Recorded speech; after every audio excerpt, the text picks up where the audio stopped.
Thank you. Thank you so much. Hello, Cleveland. Now, I love you back. I do. The head of the airport here pointed out that in 2012, one of our last rallies was right here. Some of you might have been there. But I gotta say, it was an amazing rally, and everybody was so enthusiastic, and it was a beautiful. It's still fired up, but the one thing I gotta say though is, since I've been in Cleveland this time, it seems like there's an extra pep in your step. I don't know what happened exactly. I don't know whether did something happen here in Cleveland?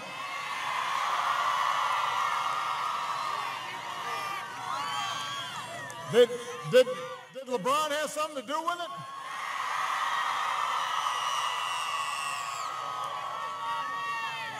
All right. Well, congratulations, everybody. Can everybody?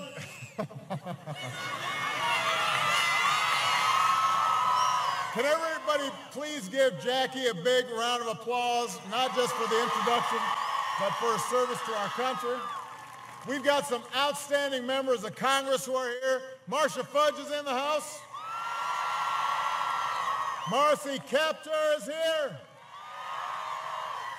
Your outstanding Mayor Frank Jackson is here.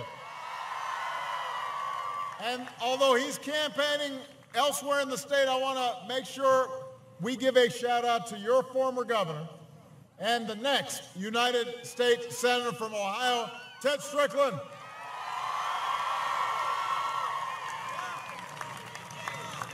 Well, I know I love you back, but thank you guys, thank you.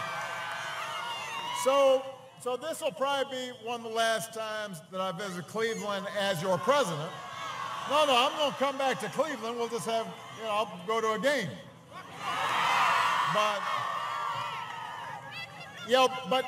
But understand, Michelle and I, our lease was only 8 years. So now we're making sure we didn't break any china, making sure Bo and Sonny haven't ruined too many carpets. We want to get our security deposit back. But we are so grateful, so blessed to have had all your support over these years, and it's been a great privilege. And I remember when we were campaigning here on that closing day, and we were in the midst of 2 long wars, putting an enormous burden on our military families. We were in the early days of what would turn out to be the worst economic crisis of our lifetimes. You had all kinds of challenges, from healthcare to climate change, where we weren't even pretending to do something about it. We were just kicking the can down the road. And I told you then, 8 years ago, that I wasn't a perfect person. I wasn't going to be a perfect president, but what I guaranteed you was that I would work every single day as hard as I could to make sure that working families all across this country got a better deal. And you gave me the honor of serving you, and 8 years later, we have fought our way back from recession. We have helped our auto industry set new records. Our businesses have turned job losses into 15 million new jobs. We slashed our dependence on foreign oil. Hold on a second, young man. Don't be interrupting everybody. Come on. Come on, sir. Come on. Everybody's good. Come on, everybody. let's do our little chant.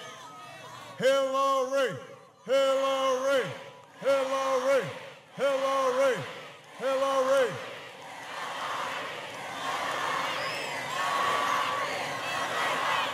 All right, I think we're okay now. I noticed this has been happening everywhere, and I keep on telling folks, you got to organize your own rallies.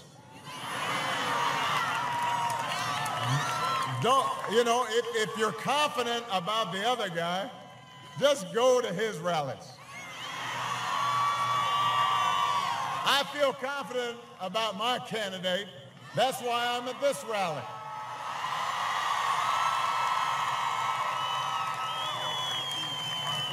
So you don't have to you don't have to spend time over here. You know, go knock on some doors for your guy. That's a better way for you to spend your time. Unless you're just being paid to be here. In which case, hey, you know, everybody got to make a living. Where was I? So 8 years ago, we were in tough situations. But because of your resilience, because of your faith in each other in this country, we have slashed our unemployment rate in half. Incomes are rising again. In fact, incomes went up last year by the largest amount that has ever been measured. Poverty is falling. In fact, last year, poverty went down faster than any time since 1968. 20 million people have health insurance who didn't have it before. The uninsured rate is now at an all-time low. We brought more of our brave troops home to their families. We delivered justice to Osama bin Laden. Marriage equality is a reality in all 50 states. By almost every measure, our economy is better than it was when we came into office. And that's not just true across the country, it's true right here in Ohio. You just look at the auto industry that was flat on its back when we came into office and now is selling the best cars in the world and is doing as well or better than ever before. And that means there are hundreds of thousands of folks here in Ohio that have benefited. So we've been busy. But I'm here to tell you, you want me to tell you? I'm here to tell you that all that progress goes out the window if we don't make the right choice right now.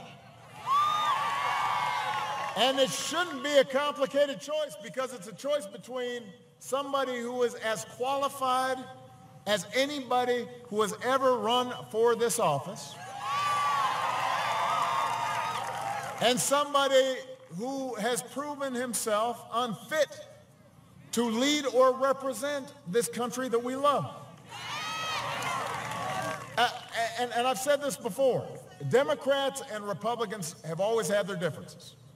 And that's a good thing. That's how democracy is supposed to work. And when I was running against John McCain, when I was running against Mitt Romney, we had serious disagreements and debates about economic policy and foreign policy and social policy. And those elections were close. And I thought I had the better argument and I'd be the better president. But I could have seen either one of them serving honorably, not embarrassing us on the world stage. They would have engaged in legitimate debates and normal democratic processes. But that's not the case with today's Republican nominee. He doesn't have the temperament, he doesn't have the knowledge, he doesn't seem to have the interest in acquiring the knowledge or the basic honesty that a president needs to have. And that was true before we heard him talking about how he treats women. And it was, don't boo, what do I say? Don't boo, vote. And by the way, that was true when he talked about how Muslims are unpatriotic, or when he talked about how Mexicans were rapists, or when he made fun of somebody who was disabled, or he talked about our veterans and our troops and our Gold Star Mom. You know, you don't have to be a husband or a father to know that that kind of language, those kinds of thoughts, those kinds of actions are unacceptable. They're not right. You just have to be a decent human being. And for those of you who didn't have a chance to hear Michelle yesterday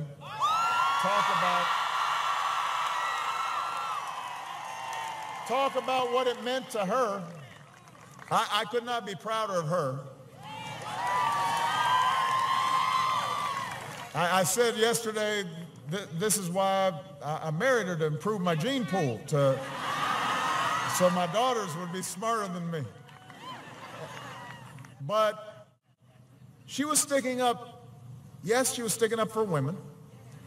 Yes, she was thinking about the lessons we're teaching the next generation. She was also talking on behalf of men who know we're better than this.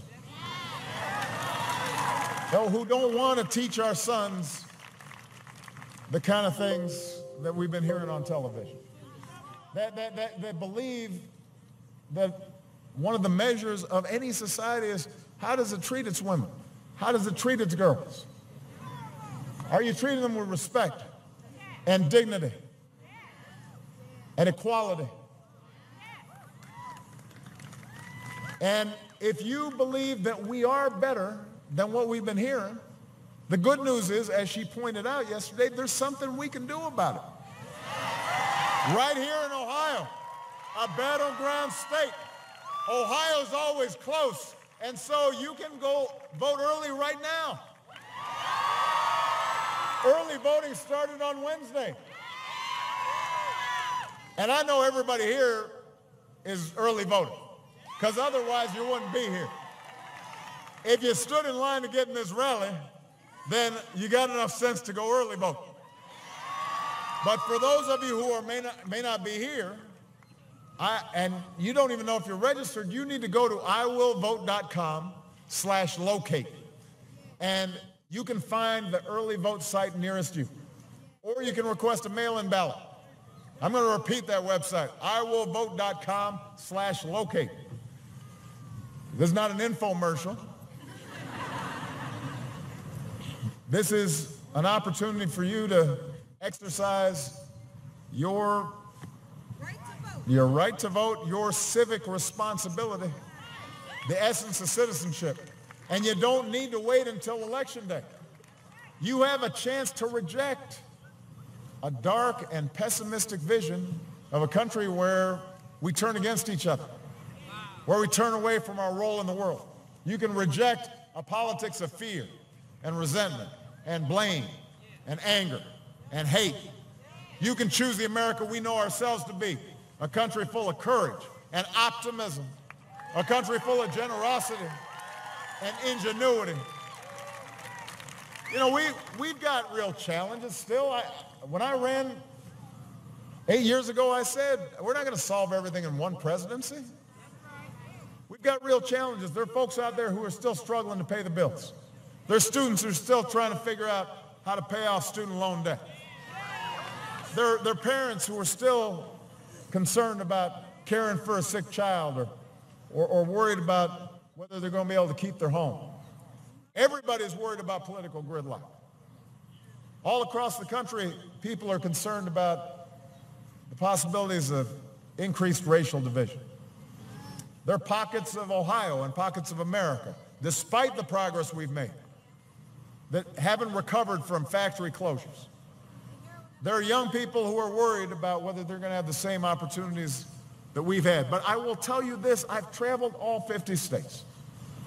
I have talked to hundreds of thousands of people. And what I've seen more than anything else is everything that's good about America, everything that's right about America. I see people working hard. I see people starting businesses. I see teachers teaching kids, taking money out of their own pockets to make sure they've got school supplies. I've seen doctors who are out there serving the indigent and the poor, making sure they've got health care. I have seen our men and women in uniform serving to make sure we are safe. I've seen police officers and law enforcement and first responders who run into danger instead of run away from it. I've seen young activists who call on us to live up to our highest ideals. I see a young generation that is full of energy and ideas and is not going to be held back by what is right now, but is going to seize what ought to be.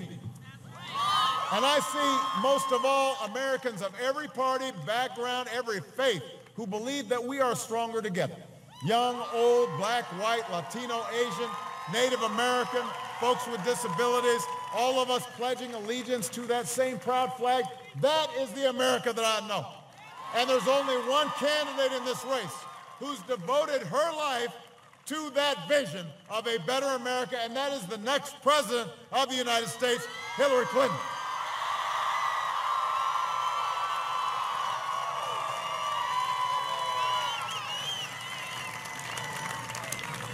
Now, her opponents made it pretty clear he's just going to drag this election as low as it can possibly go. And he figures that if he makes our politics just toxic, then maybe you'll just figure out you got no good choices and you just get discouraged and you just don't vote. But don't fall for it. Because I'm telling you right now, Hillary is one of the smartest, toughest, best prepared, most experienced persons ever to run for this job.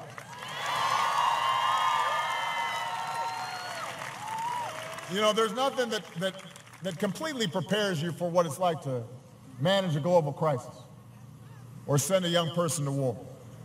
But Hillary's been in the room when those decisions were made. She's been a first lady. She has been a senator. She has been my Secretary of State. And in each and every job, she has worked tirelessly and diligently, and she's listened to the American people. She's done her homework. She has performed. She knows what the decisions that a president makes mean concretely for a soldier or a veteran, for a kid who needs a great education, for a worker who's still looking for a good job or a raise or a decent retirement. Even in the middle of crisis, she keeps her cool and she pays everybody the proper respect. And most importantly, no matter how tough the odds, no matter how much people try to knock her down, she doesn't point fingers or whine. She doesn't talk about how everything's rigged. She just works harder and gets the job done and never, ever quits. She doesn't quit and she doesn't make excuses. And by the way, isn't that what you want from a president? You know, I noticed her opponent, he seems to be in the middle of the game making excuses all the time for why he might be losing. And it's always interesting to me to see folks who talk tough, but then don't act tough. Because if you're tough, you don't make excuses. You don't start complaining about the refs before the game's even done. You just play the game, right? That's what Hillary Clinton's doing. She's out there playing the game. She's just in the arena for you, fighting every single day to make sure that everybody gets a fair shake. That's what she's doing.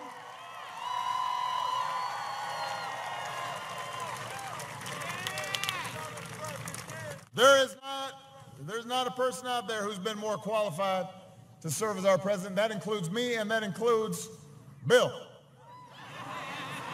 And she's going to be great at it. She's got real plans to address the things she's heard from you. Specific ideas to invest in new jobs. Specific ideas to help workers share in their company's profits. Specific ideas to make sure that fewer jobs move overseas. to make sure that jobs come back in places that have been abandoned, to invest in our people, to put kids in preschool, to put students through college without taking on a ton of debt.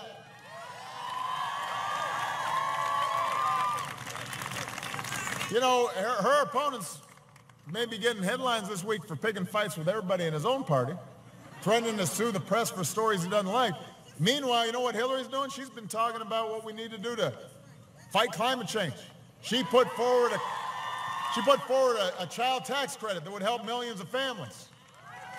She wasn't complaining or whining or fighting. She was just doing the work. And that's what you want from a president, somebody who's gonna sit there and do the work for you.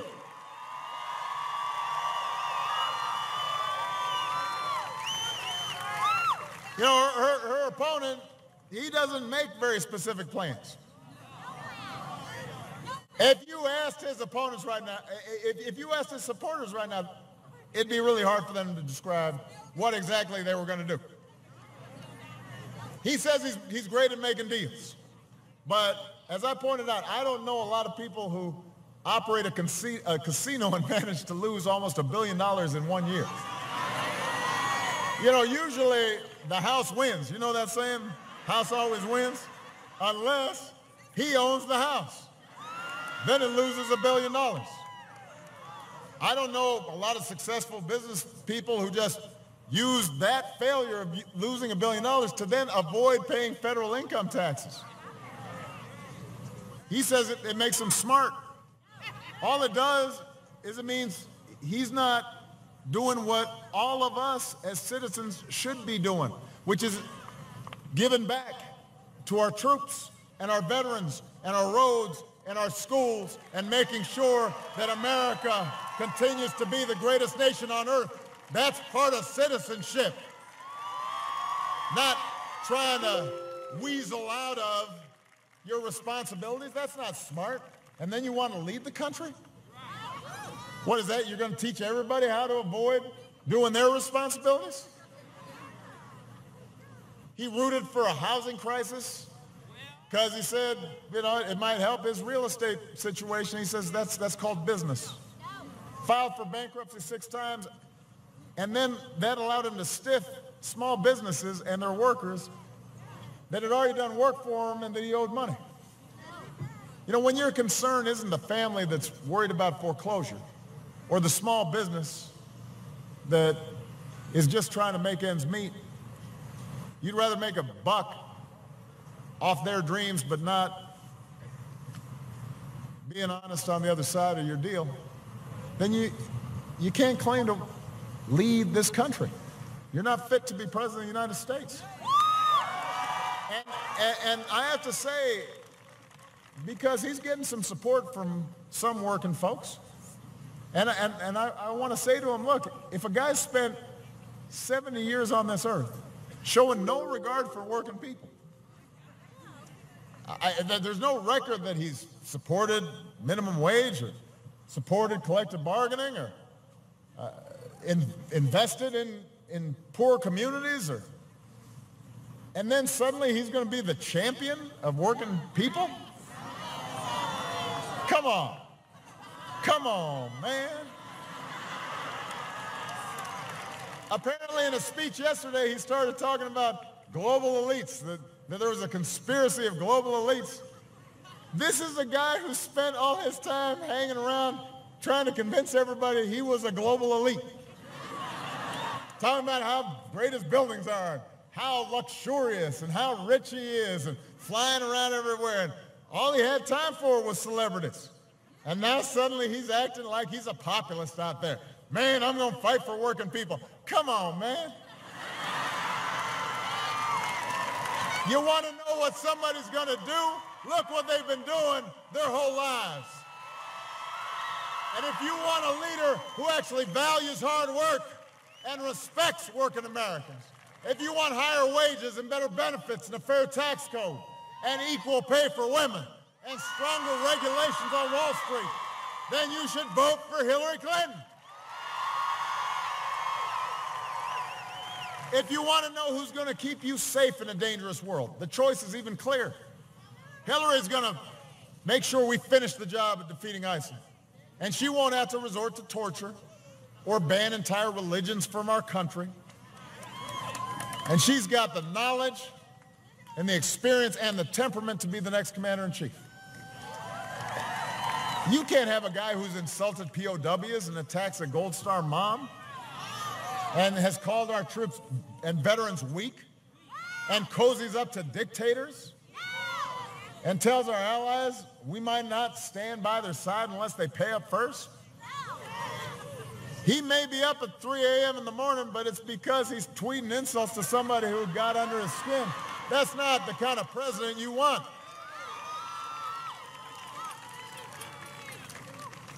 Not fit to be commander-in-chief. And not fit to lead the world's greatest democracy. And by the way, this is somebody who threatens to jail his political opponents or silence the media, who welcomes Russian meddling in our electoral process, and is now suggesting that if the election doesn't go his way, it's not because of all the stuff he said, but it's because it's rigged and it's a fraud. You know, some nations do operate that way.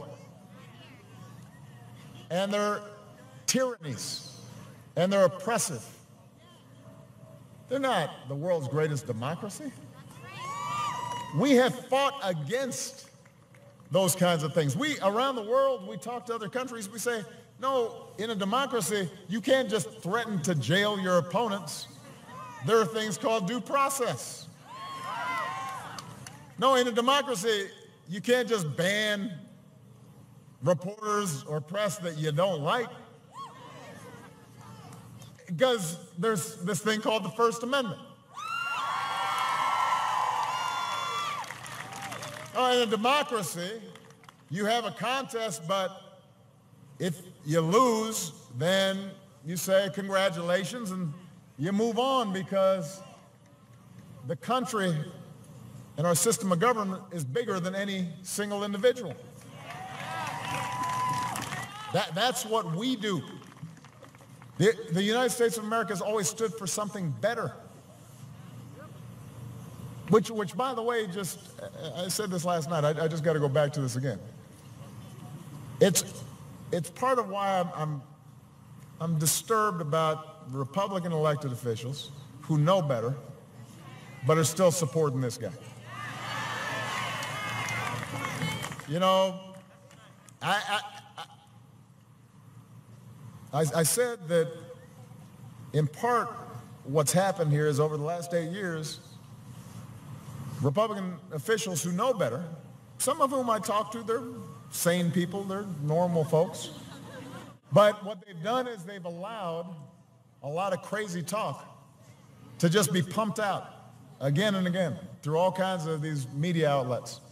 Conspiracy theories, you know, I was born outside this country, and you know, Hillary and I started ISIL, and you know, we're going to impose martial law, and we're trying to take everybody's guns away, and you know, and crazier stuff than that.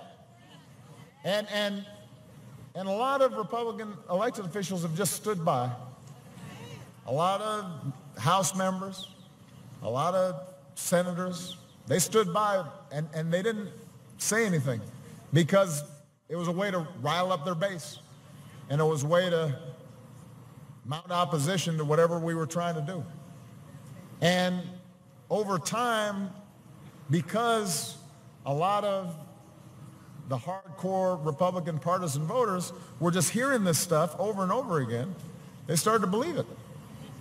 And that's what allowed Donald Trump suddenly to emerge. Donald Trump didn't build all this crazy conspiracy stuff.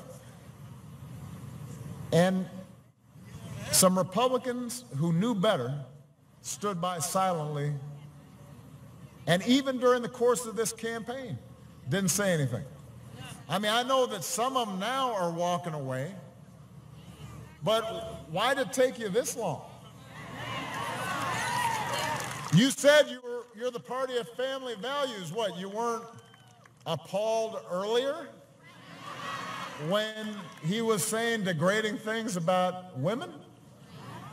When he was judging them based on a score of are they a 2 or a 10? That wasn't enough for you? You're walking away from him now. It wasn't disturbing enough for you when he was saying Mexicans who come here are rapists? Or suggesting that people, patriotic Americans of the Islamic faith, somehow are suspect and should be treated differently? That wasn't enough? I'm glad that some of them now said, wow, this is really bad. I guess we need to walk away. But if you're doing it just for political expedience, just because you're looking at poll numbers and you say, oh, this might get me in trouble, that's not enough. If you say you're about family values, you got to be about family values all the way through. If you spent all these years extolling Reagan and how tough he was with the Russians, how is it that you suddenly stand silently when you nominate a guy who says a guy he admires is the former head of the KGB? If you say that you're about the Constitution and you're opposed to what Obama's doing with executive actions, because that shows, he's a tyrant, but you're okay with a guy who says to his opponent in the middle of a debate, I'm going to throw you in jail.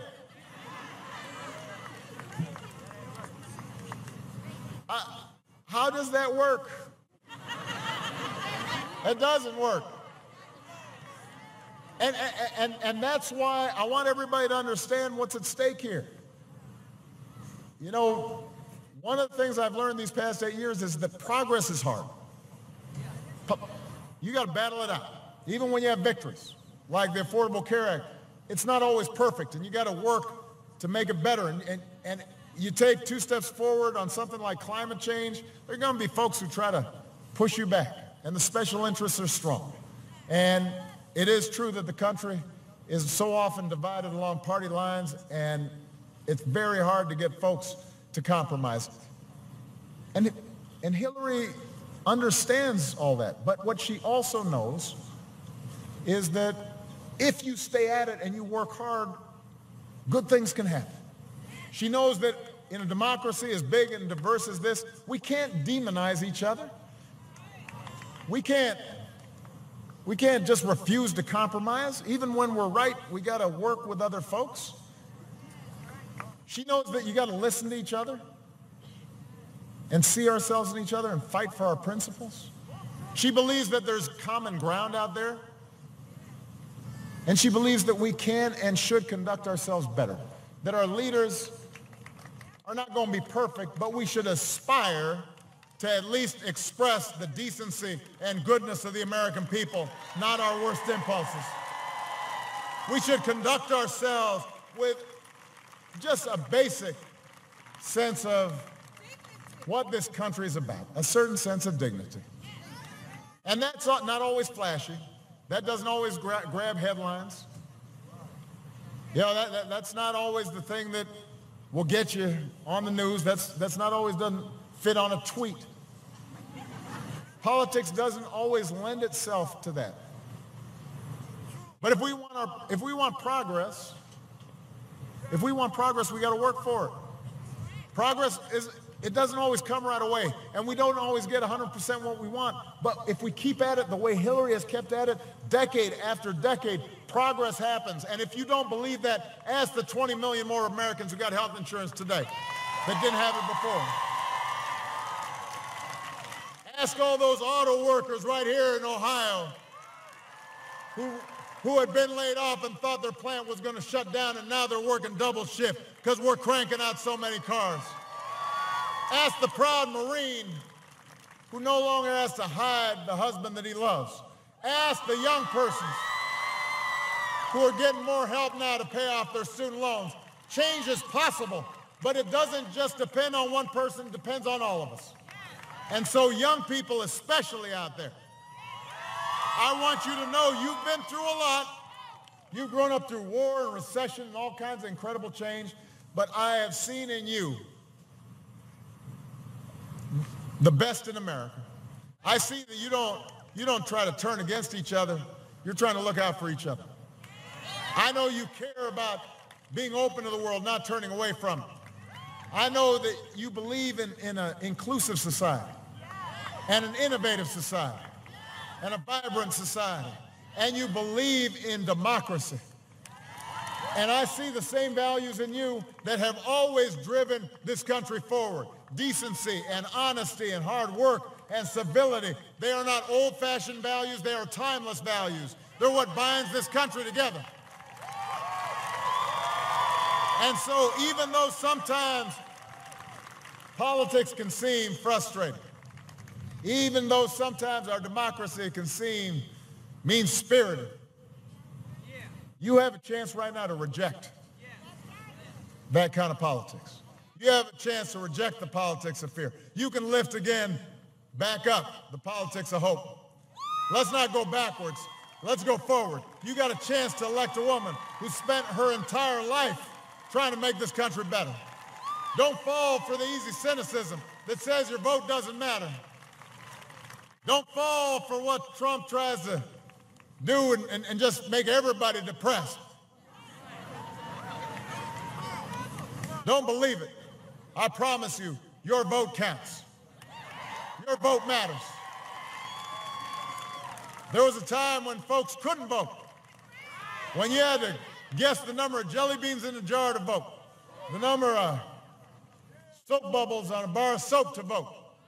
Folks were beaten to vote. Folks risked everything to vote. And this election, whatever the issue you care about, it could not be easier for you to vote.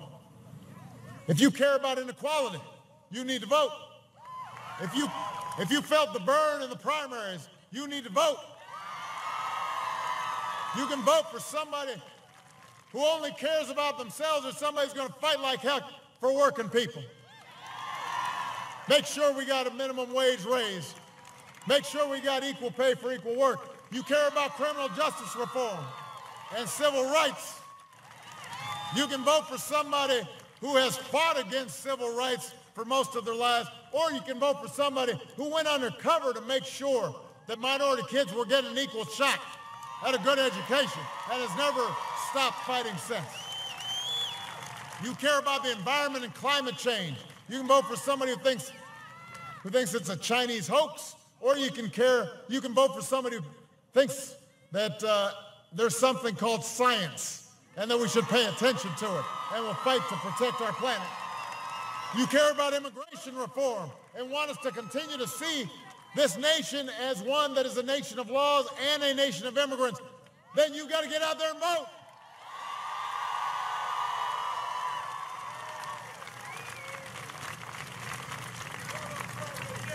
Donald Trump's closing argument is, what do you have to lose? The answer is everything. All the progress we've made right now is on the ballot. Civility is on the ballot. Tolerance is on the ballot. Courtesy is on the ballot. Honesty is on the ballot.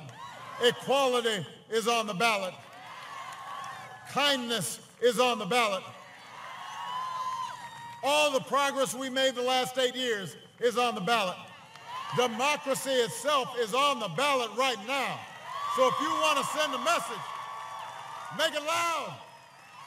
Turn back. Turn back the voices of cynicism. Turn back the voices of ignorance. Send a message of progress. Send a message of hope. Send a message by voting for Hillary Clinton. And show our kids and the rest of the world we remain the greatest country in the world.